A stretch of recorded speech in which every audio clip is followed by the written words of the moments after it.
afternoon, everybody. I'm Jason Poling, one of the partners here at Dominion. It's a pleasure to welcome you to today's Lunch and Learn Path to Purpose Employee Development in the Workplace. We're thrilled to have such a wonderful turnout. I remember when we first started these Lunch and Learns, and there were about 10 or so people here, and now there's almost 100 people here and online. So that's pretty awesome. Appreciate the support on that. At Dominion Payroll, we know that fostering growth and development and passion in the workplace is crucial to both personal fulfillment and organizational success. That's why we're proud to host this event with our very own Shayna Cook, who perfectly illustrates what it means to inspire and guide others on their professional journeys. I'm honored to introduce Dr. Shayna Cook. Dr. Cook is a seasoned professional whose career spans education, consulting, coaching, and business, always with a focus on fostering personal and organizational growth. She currently serves as the Vice President of Human Capital at Dominion Payroll, where she is dedicated to creating empowering workplace cultures and enhancing the human-centered nature of work.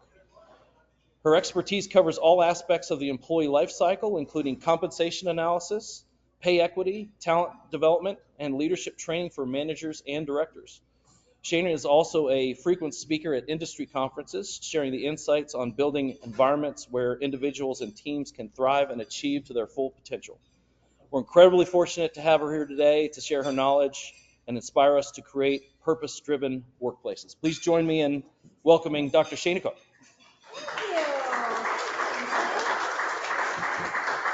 All right. Good morning, or good afternoon, rather. Thanks for having me today. I appreciate the opportunity to come and speak with you today around creating a path to purpose for your employees, specifically around employee engagement. We're gonna kind of walk through this strategy together today. I'll give you a little bit of our agenda. The first thing that we're gonna do is drop our clicker, and then we're gonna kind of take ourselves on this little road path for engagement. The first thing that we're going to do is we're going to define it, right? A lot of folks always are talking about it. Employee engagement is important. We need to have it, but a lot of times we don't even know how to define it in terms of what it means to us and what it means to our organizations. The second thing that we're going to do is talk about how do we build a case for it. Whenever we talk about adding things to our organizations and to our companies, we really need to be doing it through the lens of business success, revenue, and EBITDA. And how do we present this to our leadership teams, to our executive suite, that this is an important spend for us as organizations. And then we're going to create a plan of action. I'm going to talk a little bit about how we do this at Dominion Payroll. And then because I was in education for so long, I can never leave conversations like this without a call to action. What do we do next? Thanks for the ideas, but how do I implement them in my own organization? And so at your table, you're going to see that there's obviously a little place for you to jot down some notes while I'm talking, but then there's also the action plan at the end. And this is going to build off of what we talk about today, and then something that you can bring back either for yourself or maybe for your HR team, or for anybody that might be in charge of your personnel and in the organization. So let's get started. I don't know why that keeps happening, but let's get started in this way. I want to take a moment with you, and I want to think about how do we define employee engagement in our own organizations and for ourselves. So I know that you're eating, but I'm going to give you 30 seconds, and I want you to consider it, and then I want to share some thoughts out loud here and then also online. Yes, this is a conversation for us to be in today, but I do want to get some feedback from you along the way. What do you believe it is? How are you already doing it? So occasionally I'm going to shoot some questions at you, and I'm going to ask you to be brave and be that person to kind of share your thoughts around that. So take 30 seconds and then think about how you define employee engagement, and then feel free to share those out with us, because definition is the first step to action. And if you're online, you can just drop that in the chat. We have Abby, I think, is managing our chat as well, who can kind of share those pieces for us.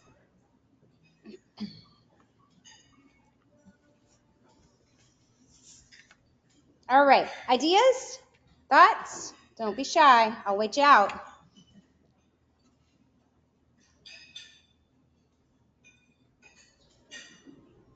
Sharing the vision. Sorry? Sharing the vision.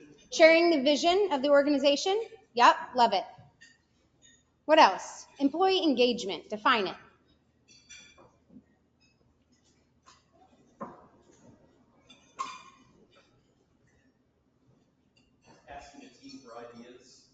Okay.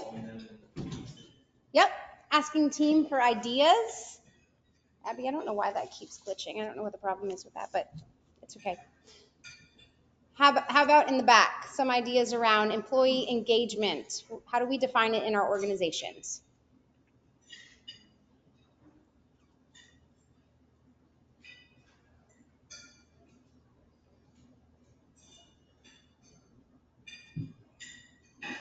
Having your employees feel like they're a part of the process. I love it.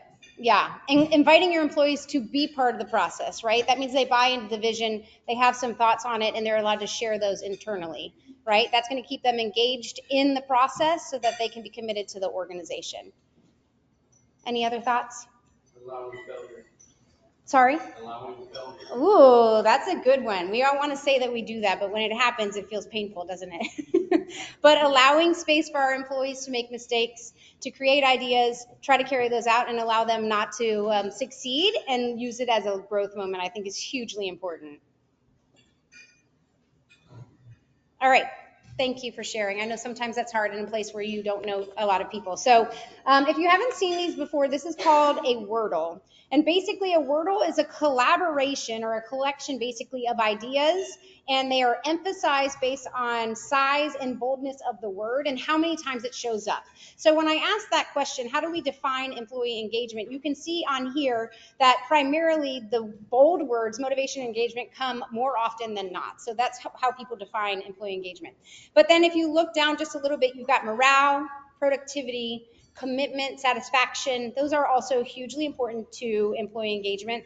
So are collaboration and leadership, culture, purpose, feedback, belonging. All of these pieces to me are how employee engagement feels in an organization. This is what we want to our organizations to feel like, right? But we still have to be able to define it as such. And today I'm going to talk a couple times. I'm going to use some statistics from this organization called Gallup. If you're not familiar with Gallup, they are a leading organization of research for employees and workplaces. They present their findings every year, and actually they trend pretty well aligned with the workforce in the United States and actually globally. So Gallup defines, I need my notes for this one. Gallup defines employee engagement as the involvement and enthusiasm of employees in work and in the workplace. And I love that. But my personal definition takes this a little bit further. My personal definition says that that employee engagement is that deep connection that people feel to their work and to their workplace, which actually drives motivation and a shared sense of purpose. And so for me, whenever I'm thinking about engagement, and you saw it in the title of this, I'm also thinking about purpose in general. How do we help our employees feel a sense of purpose? And we're going to talk about that a little bit today. But do I expect that my employees have a strong sense of purpose in the field of payroll? No, I do not. They certainly do not. But the work that they are doing should spark their purpose either through our organization, our community involvement, or the work that they're doing with the clients, and helping them find that, I think, is hugely important. So if you look at these statistics that were generated by Gallup, you can see that from an engagement level right now in the United States in 2023, when they did this study, they found out that 33% of employees are engaged. Now, if you go back to grade school and you think about our sliding scale and our grading scale, 33% is not good. That means we are failing as employers, but I would wager that that's not necessarily true. This is increasing exponentially and has been since COVID. So employees are coming to this place where they're feeling more and more engaged in their work and in their workplace. The middle tier, the non-engaged at 50%, these are our folks that are like, here for it, but not all that much, right? They're coming to work, they're doing a good job, they're going home, they're not really engaging with their colleagues or the company in ways outside of their job description, but they're still doing a good job. This is that group where we have some opportunity. We have some opportunity to kind of bring them with us onto this engagement path. The actively disengaged folks, 16% of our workforce is actively disengaged. These are the folks that you need to keep your eye out on. These are the ones that are the detractors from your vision, the detractors from your mission. They're undermining your leadership in the organization. And no matter how much time, money, and effort you put into your employee engagement, if you have this level of detractors in your company, then you are never going to be successful. And so that can be a whole different conversation for another day. But this is the group of employees that you're going to want to help them find something else, someplace else, because whatever they're doing with your organization is not working. Okay, so let's talk just a little bit more about statistics because I think this is really important in terms of how do we build a case, a business case for employee engagement. Employee engagement is going to cost you something, right? It's going to cost you something to invest in your employees that way. How do you, as a member of your organization, come back to your CFO, come back to your executive team and be like, hey, I need X amount of dollars in the following year for employee engagement? When sometimes, depending on your CFO and your executive team, to them that spend can't make sense of that spend. It's not showing up on a line item. How do you create a return and investment for your company so that you can get some investment in this agenda or this initiative for your company? And so you can do that by looking at these particular metrics. You can look at the productivity impact. And I think it's important just for me to back up just a quick second and say, when I'm talking about employee engagement, I'm also always talking about business success and EBITDA, because those things to me are directly connected.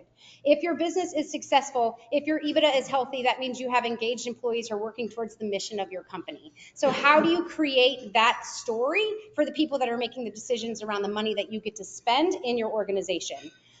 So if you look at productivity in general, this statistic demonstrates that employees are more productive, they're more innovative, and they are more excited about the work if they are connected to the work.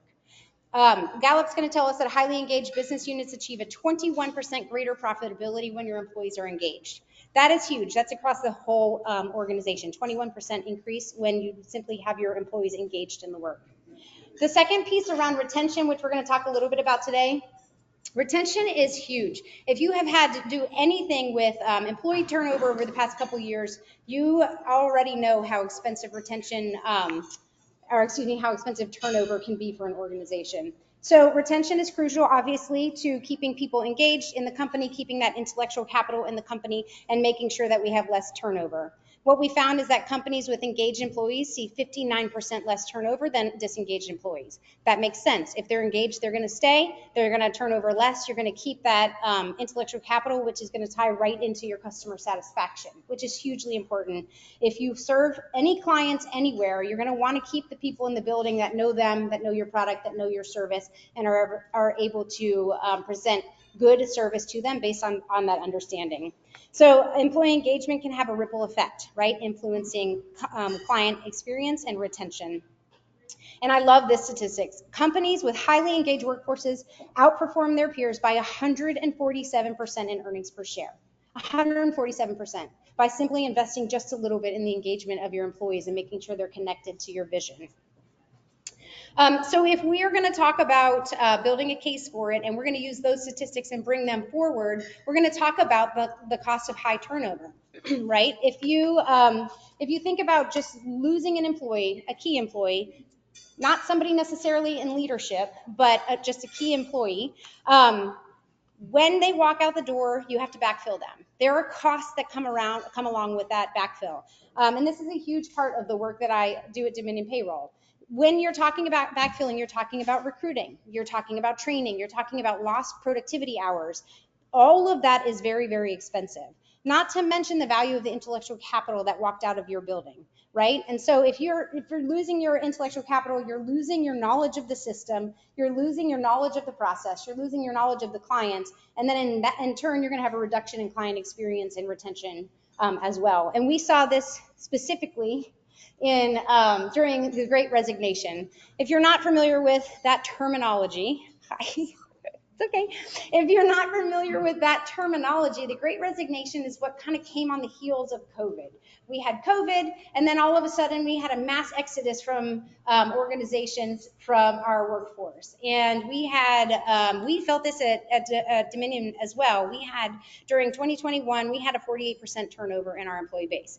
That is humongous. I can tell you that is absolutely abnormal for us. Right now, we have a 17.3% turnover for the year. And for me, I'm perfectly happy with that. As the person that kind of oversees our people and how that intersects with our operations, I'm very happy with the 15% to 20% turnover year over year, because I want new people to come in. I want new ideas. I want new skills. I'm okay with that. I am not okay with 48%. That was painful. That was painful for us. That was painful for our clients. We also had in that 48%, we had a 68% turnover in our client services department.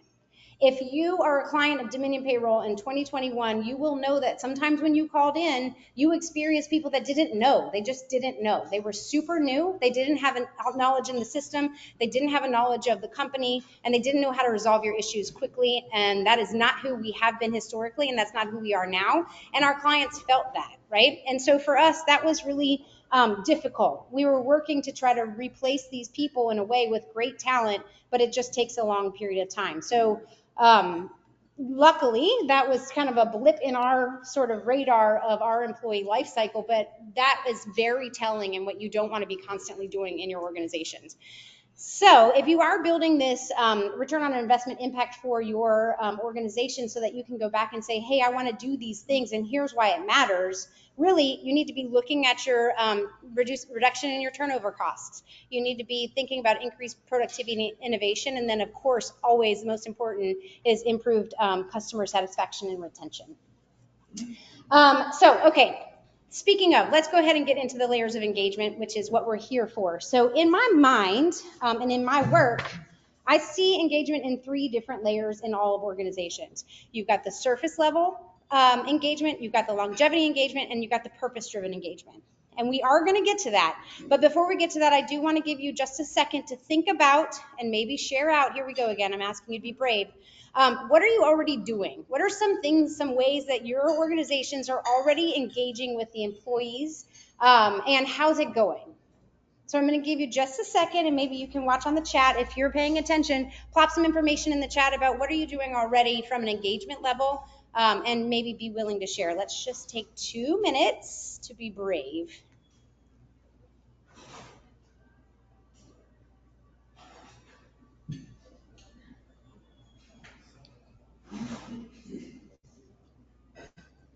All right. Any thoughts? Yes, ma'am. We have teams that on a quarterly basis do like an outside of the office activity together. But it's funny because some teams are all about doing it. There are some teams that would rather not come together to do it at all. So yeah, that's super normal right now. I love that. So if you couldn't hear her online, she was saying that they have teams that come together quarterly to do some relationship building activities. Love that. What else? I have a thought. Yes, ma'am. So we're kind of the same way. We do a lunch together every Friday for our team in Nashville, and like that involves implementation, sales, and support. So it's important for us to all work together. But one of the things we talked about at another meeting I've had is I think it's also important to survey your employees. To your point, what type of activity would you like to do, and try to accommodate and maybe change it up the next month, or have different groups of different people that really will make them feel comfortable with the way that they're engaged. I love it. 100%. You got to ask them what they want, right? Yeah. Thank you. What else? What other things are y'all doing with your employees to build relationship? Yes, sir. Yeah, so with my team, so my business is the insurance business. Okay. Life insurance is still Yep. there. And when my team members are, I'll request what I need built, for trying to accomplish these goals. And we talk about not just the name of your date of birth. Mm-hmm. Let's talk about who people are, who their family is, Yeah. and what this planning is actually trying to do for this family. So Yeah. that when they're behind the scenes, like a way they're trying to do Yes. something with trade, it's not just numbers on a page, it's not a name. They know that what they're doing is going to impact the family or the business. I love that. Generational impact. And once they understand that, now there's a greater purpose behind it, making sure that everything's accurate. I love it. That's exactly right. That's what I was just thinking. Like you're kind of embedding that sense of purpose in the work, right? We're not just doing this, we're doing this to create safety and security for these people that are engaging with us and trusting us with that work. That's hugely important. Do you have anything? We have some virtual. Awesome. Annual staff retreats. Okay. Happy hours, quarterly community service apps, and quarterly strategic planning meetings. I love that. Yeah, great. I love that. That's great. Thank you. Thanks for sharing, everybody. Yes, so let's break these down a little bit. So surface level engagement to me is exactly some of these things that we were just talking about. These are going to be your basic layers of engagement. This might look like Friday lunches. For us at Dominion Payroll, we do Friday lunch every Friday. We let our employees bring their dogs to work. We have a really fun Friday. We just do. We are a hybrid company, but we ask that everybody is in the office every single Friday so we have some opportunity to build relationship and fellowship with each other. And so that might be, like pool tournaments and ping pong tables and all of those things that before COVID were like the fun places, right? I would even wager to say that prior to COVID, and it's funny because I feel like everything that we talk about is like pre-COVID and after COVID, but prior to COVID, workplaces were trying to do this. They were trying to be fun. They were if you think about Google, and we have Snag a Job, I think in Richmond, they've got like a slide in their office, and you have to take the slide from the top floor to the bottom floor. So like we were trying to get to this place where it was really fun to be at work. And I think there's value in that. I really do think there's value in that. I think that allowing your employees to build relationships is hugely important because sometimes work is really hard and it's very stressful. And when that happens, you're going to rely on that foundation of friendship and knowing each other well to be able to get through those moments. And so I think that those surface level engagement opportunities are hugely important, and I do think everybody should be doing them. But much to Gina's point, once COVID happened, we went remote, we lost all of that fun, and then we kind of started transitioning a lot of us back into the office. What we found by asking our employees is that they are no longer so much interested in those pieces. They don't really want to do happy hours after work anymore. They don't really want to join the dodgeball team on Saturdays anymore. They value their time at home and they value their time with their families. And what they also value is how we can continue and promise to grow them both financially and professionally over time so that they stay with us for a long period of time. And so for me, that next layer in my mind is this thing I like to call longevity engagement. How are we making sure that our employees are going to be with us for a long period of time? If we think about the average tenure of employees in the United States is 3.4 years, we don't want that. I don't want that at Dominion. I don't want to spend 3.5 years growing you and developing you, and then having you leave to somewhere else because you have a leadership position that you've been looking for, and then all of that time, effort, and money is wasted, and I have to start again with somebody else. So how do I create an opportunity for you to see that being here is the place that you want to be, and that I see you, and I see your goals, and I see what you want, and I'm going to help you get there. And so some of those experiences for us are going to be like a 30, 60, 90. If you are not familiar with that, basically on the day one of employment, you give your new hire a document that's called the 30, 60, 90, and it clearly lays out the first 30 days, the second 30 days, and the third 30 days for your employees. Every day, what they're going to be doing, the skills that they're going to develop, the expectations that you have of them as an employer, and how they're going to be growing.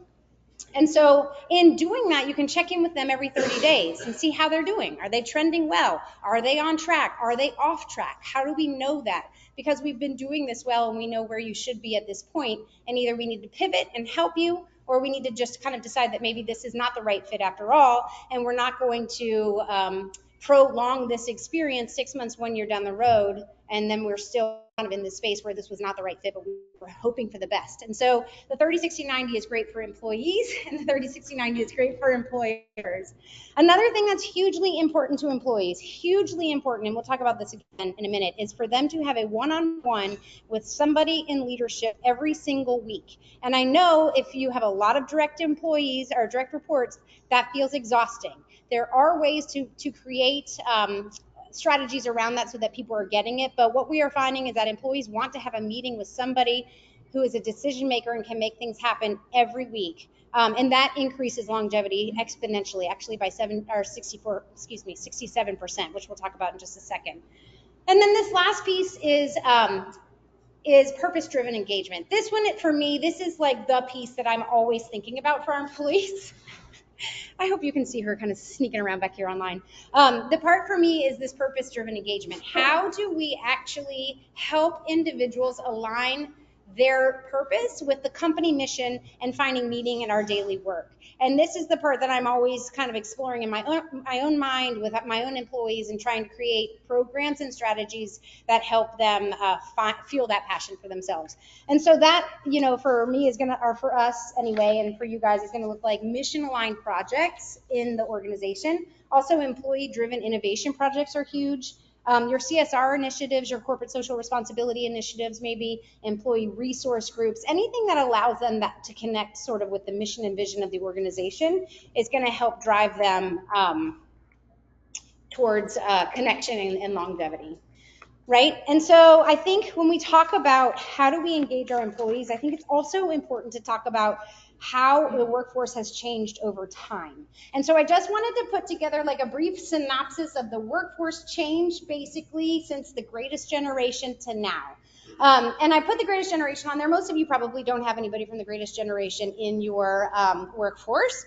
But I think it's important to start there because these folks, as we know, these were our duty-driven employees.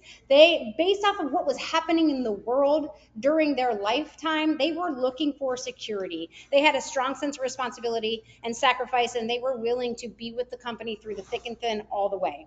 And then the next generation, the silent generation, was very much the same. These are our two generations where they basically went to school, went to war, came home, found a job, and stayed there for 30 years. And they didn't leave. They got their watch. They resigned.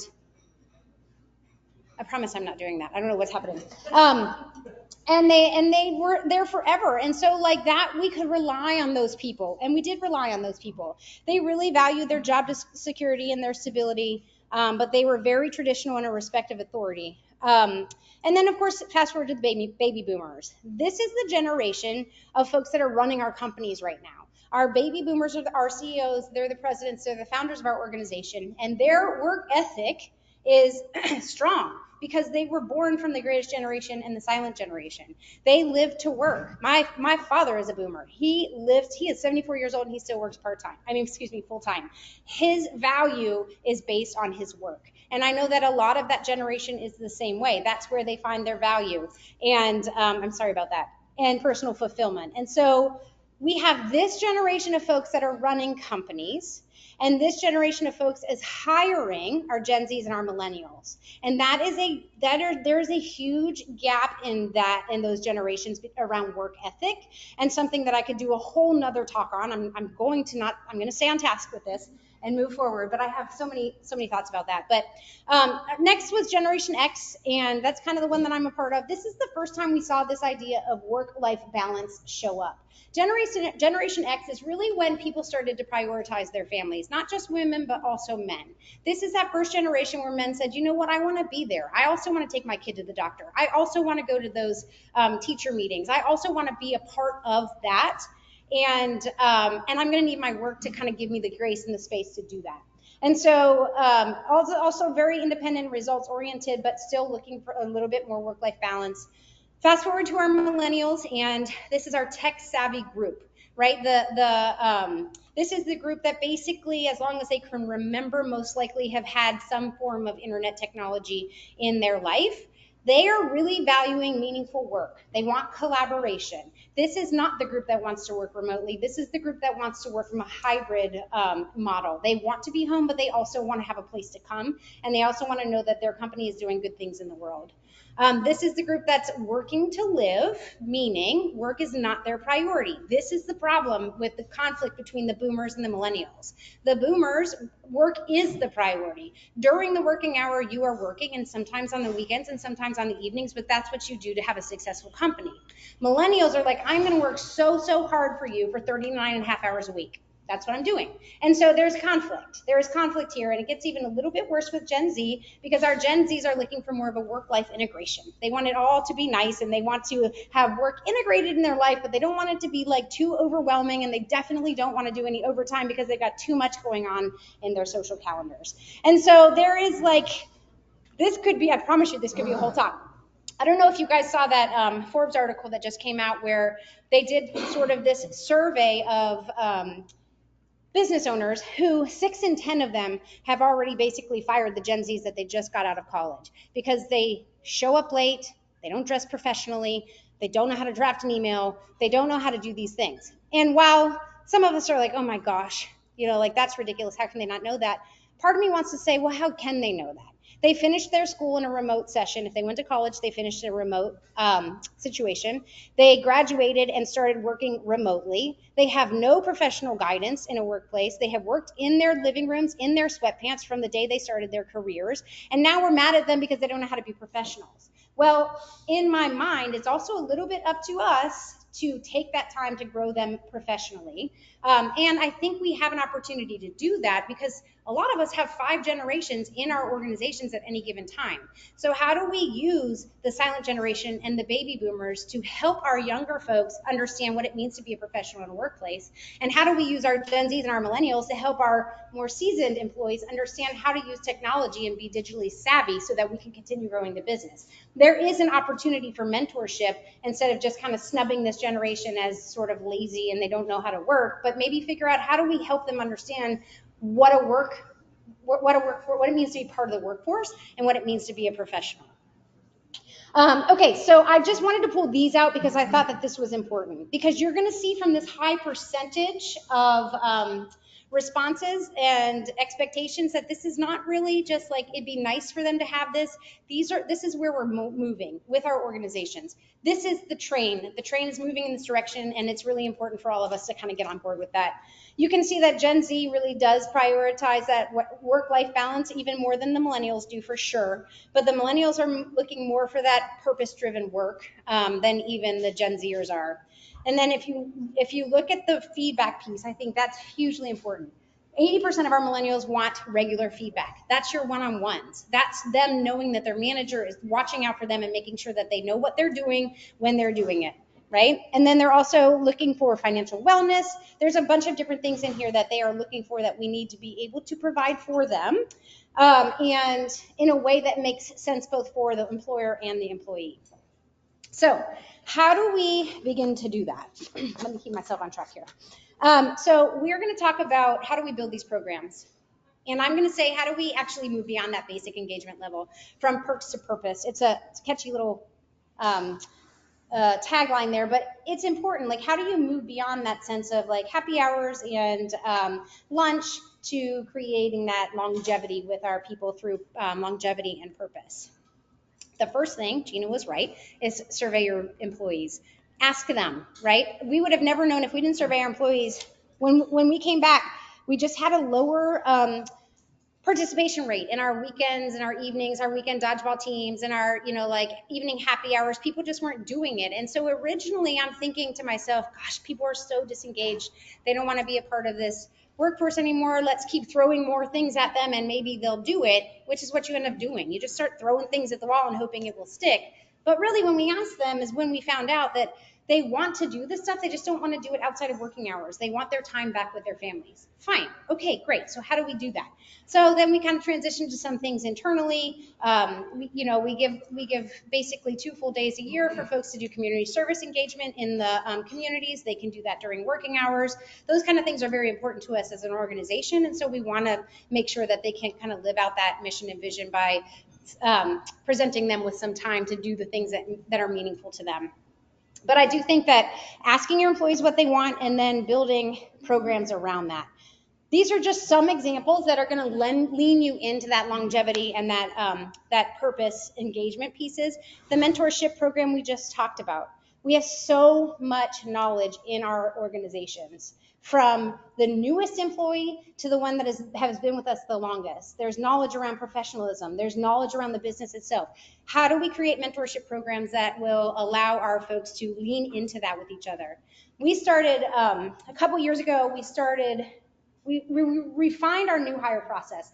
Previous to that, when I first started at DP, we would just hire people when we needed them. And we would bring one person in and one person in and one person in. And then you had this like lone person that was all by themselves and they didn't know anybody and they didn't know where the bathroom is. And it was very awkward. And so we transitioned to a rotating hiring every 2 weeks. And sometimes we have 2 people and sometimes we might have 5 people or whatever, but they've got this safety net of a cohort. And everybody that starts with DP also gets a part of the buddy program. They get a seasoned employee to be their buddy, to kind of teach them the things. Who do they reach out to for this? Who do they go to for that? Where are the great lunch spots? And so like the buddy program plus a new hire cohort has created this sort of sense of camaraderie and safety for our new hires. And you will see them, they still eat lunch together. Years later, they're all part of the same, like this was our cohort when we started. And I think those kind of things they create that sense of connection to the company because there's relationship building there. Internal mobility and personalized career paths are basically the same thing. We're seeing more and more employees that are coming to interviews that say, yeah, sure, I'm excited about that client experience position, but what does my growth look like? And we're seeing that a lot out of these younger generations. They want to know what their potential is, both financially and professionally. And so being able to say to them, we do have personalized plans for you. Like we're thinking that if you start here in service and then you maybe move to key account support and then implementation and then over to key account manager, that's probably a 4-year path for you. And here's what your financial reality will look like if you stay on that path. And so thinking about your organization and how you might move people along, if they do give you their time, is going to be helpful for you to share with them in the very beginning so that they can see that. Ongoing training and education is another one. If you don't have a learning and development team, then you can lean into like LinkedIn. Learning is great, free. Coursera is great. It's also free. So you can get your employees on this path to upskilling and growing both professionally and for the organization. And then with leadership development, that one's hugely important too. If you are like us, you promote from within most of the time because you want to support the people that have been with you. But a lot of times when you take your high performers in a role and you put them into a leadership role and they have no experience of that, but they're super good at the work, it's very difficult for them to transition. It's difficult for them to transition into leadership of their colleagues, which used to be their peers. It's difficult for them to transition out of the work and into leadership, and it's difficult for them to now prioritize the development of the team over the work. And so creating leadership paths for those people and development plans is hugely important as well for your teams. Okay, so this is my purpose-driven brainchild that I came up with a couple years ago. And Dominion Payroll Top Gun is a program that's now been running for a couple years, and it kind of grew out of the Great Resignation. We already talked about that. We lost a lot of employees. We lost a lot of intellectual capital. And from all of that pain sort of grew this awareness of our vulnerabilities. And one of those was around our building a leadership bench. And so we did some discussions about this at the executive level and came up with this idea of having a Top Gun team. And basically what the vision was is that we would take pretty much 10% of our employee base and we're going to run them through this program over time. And what this looks like, it's a year-long program at Dominion. Every single month of the 12 months, they spend in a different department. And so our cohort will follow the life cycle of a client. So they start with sales and marketing. They'll go to that department. In the very first week, actually, Abby is in the program this year. Congrats, Abby. Actually, in that first week, they spend time with the director, and they look real high level at the department. How does this department impact the success of Dominion Payroll? How does this department intersect with our clients? How are the employees in this department measured for their SLAs and their metrics? And then overall, what is the impact of the department? This year's cohort is focusing specifically and intimately on the client experience. Last year looked at our processes. And so every year we kind of transition the focus so that we can really have people that are looking deeply at how we're impacting our clients, because that's our most important part of the work that we do. And so they spend that first week with the director, and then the following couple weeks of the month, they spend embedded in the department. They shadow the employees in the department. They sit in on client calls. They watch employees do what they do. They sit in on any kind of like team meetings that they have, and they really get to know what happens in that department. And if you know anything about Google's 20% time, Google, I don't know if they still do this or not, but they used to give their employees 20% of their time back every week to work on big projects. It could have to do with the work that they were working on, or it could just be the sort of like a brainchild for them. And so actually Google Earth grew out of a 20% time project, which is amazing. So we decided that we couldn't, because of our head count, because of our capacity, we couldn't give our employees 20% time every week, but we did agree to give them 10% time. And so basically they get 4 hours a week to spend focused on this Top Gun work. And they spend the year doing that.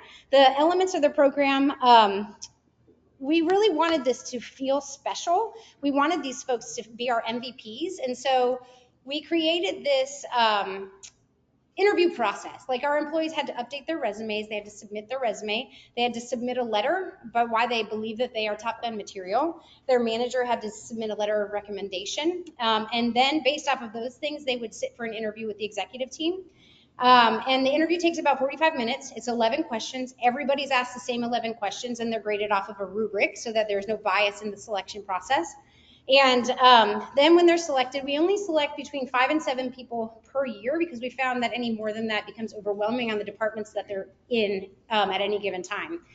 And so after that, we take them to a super fancy dinner because we want it to feel fancy and important.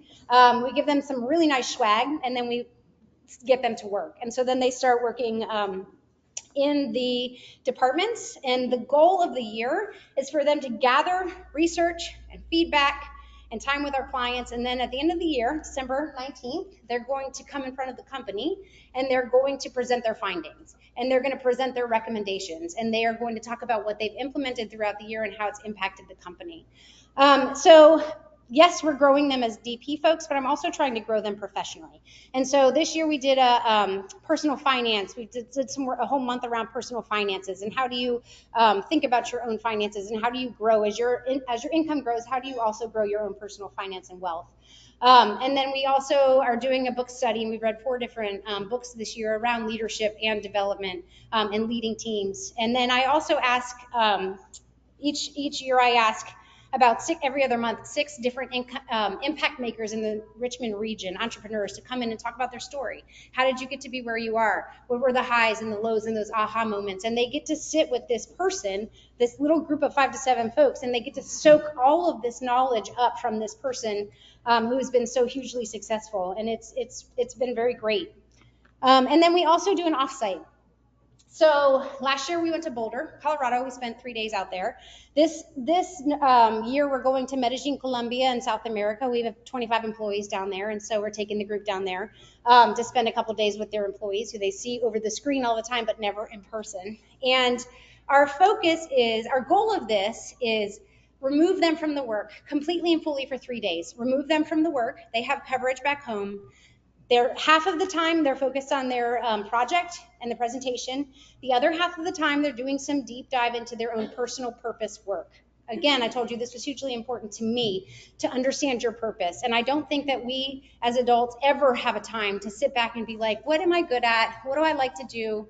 And why do I do it? And so that's what these 3 days are about. Spend that time together, figure out what you want to do, why you do what you do, and how it impacts the work that you're doing with our clients. And so the impact on the employees is huge. And if you can't see that in the back, I'm sorry, it's pretty small. But these are just some pieces of reflection that I got from our past participants.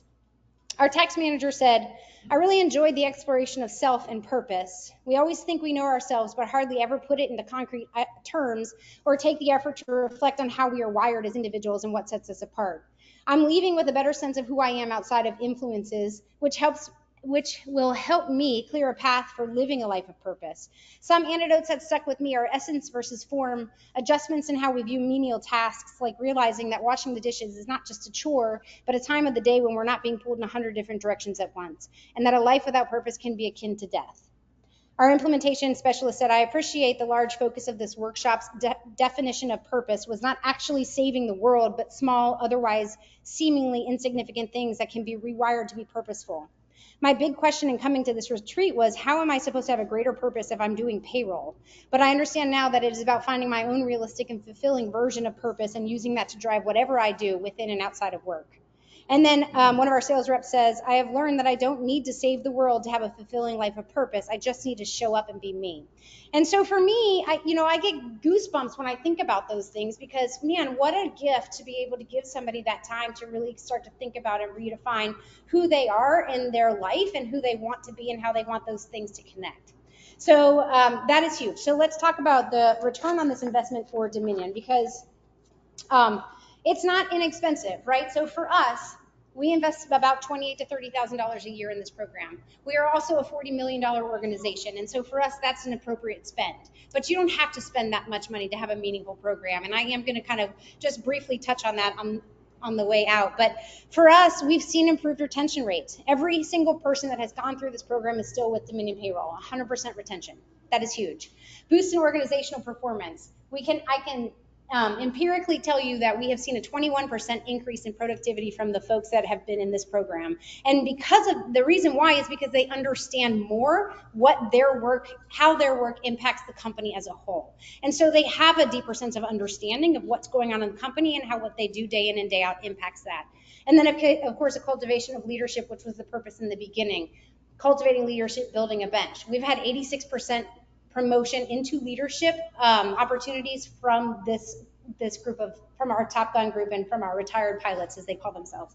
And so for me, that's huge, because if I'm going outside to bring in somebody else from leadership, I'm most likely using an external recruiter, which is hugely expensive. If I think about the way that salaries are kind of crazy right now, I'm looking at 50 to 200% more spend in salary. And so if I can grow my people internally, I'm going to save us a lot more money in the long term. This is just a quick, let's talk numbers. This is just the Top Gun budget. You can see that I had $28,000 spend. And ignore the red line on the bottom. Do not tell my CFO that I went just a smidge over that budget.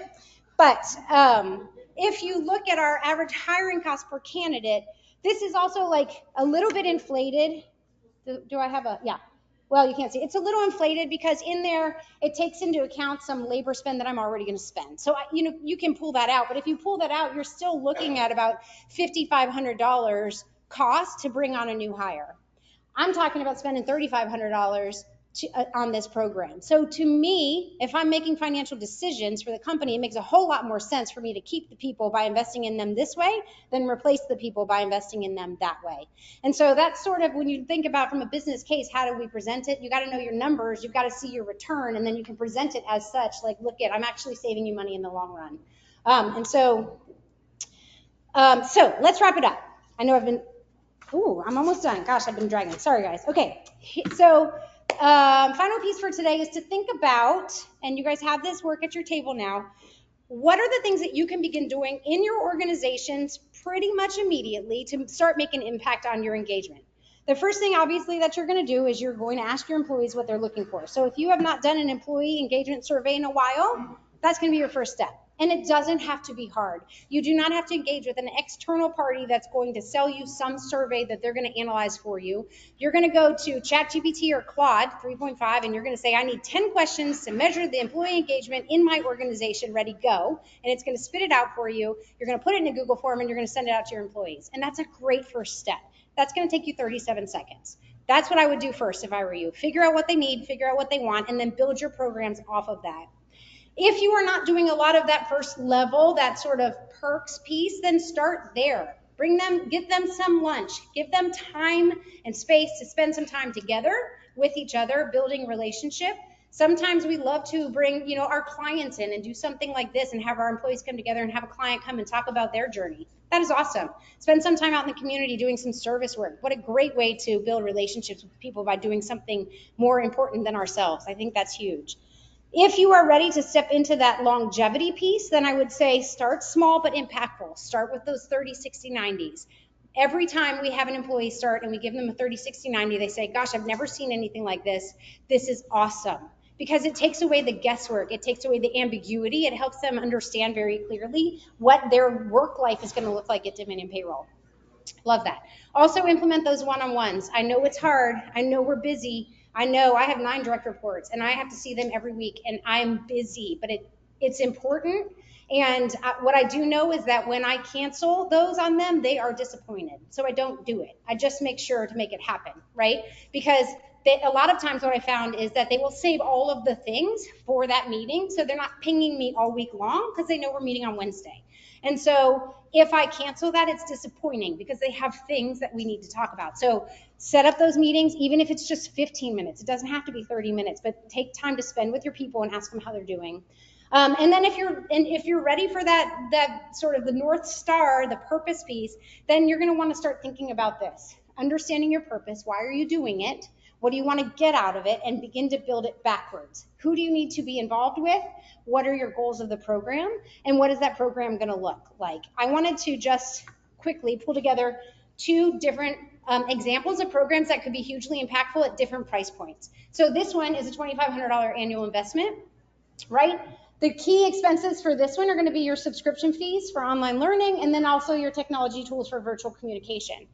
But over those 12 months, you can do things like monthly virtual workshops that are going to focus on different aspects of leadership and maybe business development, business management, or business acumen for your employees. Peer learning groups, allowing them every other week to get together to talk about what they're learning in those sessions. E-learning is huge. LinkedIn Learning and Coursera, you cannot beat it. Mentorship programs, like we've talked about, how do you, either mentorship within your company or mentorship in the community. Help them find local folks that would be willing to partner with them as they are growing on their journey. And then cultivate it into some kind of capstone project at the end of the year. Let them present. It's very, very good for people to be presenting to large groups of important people. It's important life skill to have, and I think that's a great opportunity for them to do so. This is another example of something that would cost you about 10 grand. Your key expenses are right there, but you can beef it up a little bit, obviously, because you have more spend. Quarterly in-person workshops are great to bring people together. And then, of course, guest speakers are leadership coaches. But you might find, like, for instance, when I bring those folks in from the community, those 6 people who are highly influential, they don't ask for payment at all. They come and have lunch with my team, and it's awesome. And they get to share their story, and they get to talk about themselves for an hour and a half, and they love it, and we love it. So use your resources, lean into your networks, see who you can bring in to kind of talk about what does it mean to be a professional, how'd you get to where you are. And I think those kind of stories are hugely important as well for employees to hear. Okay, key takeaways. Focus on your intentional growth. Why are you building these programs? What are they going to look like, and what is the outcome going to be for the company? Leveraging experiential learning, let your employees do something. Same thing when you were in school, right? Like your teacher can talk at you, much like I'm doing right now, but until you do something with what you are learning, then it's not really going to be impactful. So let them do something, let them present something, and then look for those strategic partnerships in like out in your network. We use this organization, World Leadership School, that like they will come with us to their founder will come with us to Columbia. He helps me facilitate this 3-day thing that we do, and it's hugely important sometimes to have somebody from outside the company come in and talk to your people, especially if you're the one that's always kind of up there talking to them about that. And that's it. Awesome. Thoughts, questions, ideas? We have a question online. Yes, ma'am. How can some of these things be implemented in a small business with remote workers? Remote workers, yes. That's a whole nother topic. So I think, with remote workers and even with hybrid workers, the intentionality with which you have to put around that connection with people is exponentially higher when they are remote. And so for remote programs, it's obviously going to be kind of this virtual connection piece, but if you're a small company, then I would love to see them connecting more frequently online, having more opportunity to intersect with other people in the business, meaning like if the leadership team should also be involved in this and spending some time telling stories, connecting, working on projects together. And then if there is opportunity to get together once or twice a year, I think really using that time for 1 day or 2 days to develop the strategic priorities for the next year, allowing every employee to be a part of that conversation, and then also building relationship and spending some time, and then let the employees talk about where they see the company going and building projects around that. I think is hugely important. Thank you. Thank you. What else?